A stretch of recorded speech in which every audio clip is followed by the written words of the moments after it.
Hi, my name is Colton Burrow, and I will be giving an oral history speech on how my family came from Germany to the United States. Firstly, I'd like to say that part of my family was in Germany, while the other part had moved to Russia during the 1760s. At around this time, Catherine the Great had actually been instrumental in making her country, or Russia, into the bigger country that it is today. She had thoughts of Western expansionism, and to do this, she planned on inviting other people from other countries into hers.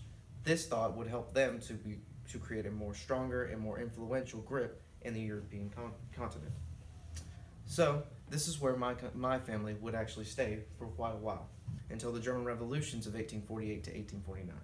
During this time, my other part of my family, that was originally from Germany, would travel from Germany all into Russia. This is where they would stay for quite a bit, until they finally decided to move into Ireland. At this point, they would stay there because a lot of the hardships that they would have from Russia would be a lot better in Ireland.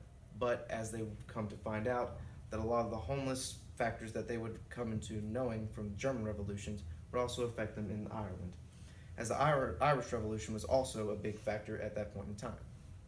So before they would get struck in this whole big revolution, they decided to move to the UK, where tensions finally grew until finally a duke was assassinated and World War I began.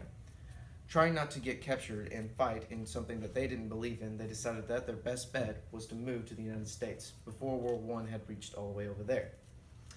This is where they would land in New York City, where they would stay for one more year before finally succumbing to the Western expansionism so many people had loved to this point, to where they would finally find their place in Arkansas. Right now, there's still land that is in our name in which a house has been built on. Though when I first saw it, I was only 7 years old, so I don't really remember most of what it would look like. But eventually, they decided again that Western expansionism was a big factor in that point in time, until they finally resided in Kansas, where my great-grandparent would stay, and then my grandparent would stay, and finally my mother would stay until she met my father in San Diego, California. Then they would come back to Texas and had me, and that is where my family's from.